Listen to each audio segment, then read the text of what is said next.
నమస్తే, welcome to సెసి TV. నేను మీ Madhu. IT అధికారులు మంగళవారం ఉదయం నుంచి హైదరాబాద్ లో సోదాలు కొనసాగిస్తున్నారని తెలిసిందే. నిర్మాత Telangana film development corporation chairman Dil Raju నివాసాలు, శ్రీ వెంకటేశ్వర క్రియేషన్స్ ఆఫీస్ తో పాటు Mythri movie makers, mango media సంస్థలు, పుష్ప 2 డైరెక్టర్ సుకుమార్ ఇంట్లో కూడా తనిఖీలు చేపట్టారు.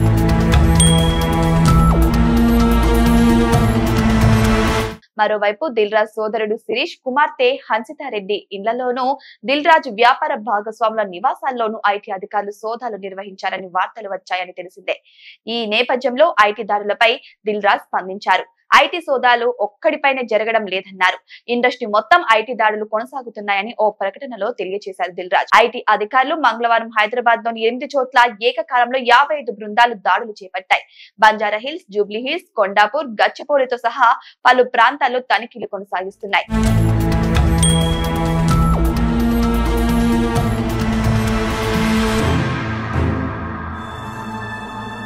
వారిసు వసూలు 120 కోట్లు మాత్రమే. సినిమాలకు పెట్టుబడులు, వచ్చిన ఆదాయం, ఇతర అంశాలపై దిల్ రాజు ను ప్రశ్నించగా, తాను విజయ్ తో తెరకెక్కించిన వారిసు అంటే వారసుడు సినిమా 120 కోట్లు మాత్రమే వసూలు చేసిందని దిల్ రాజు ఐటీ అధికారులకు చెప్పినట్టు తెలుస్తుంది.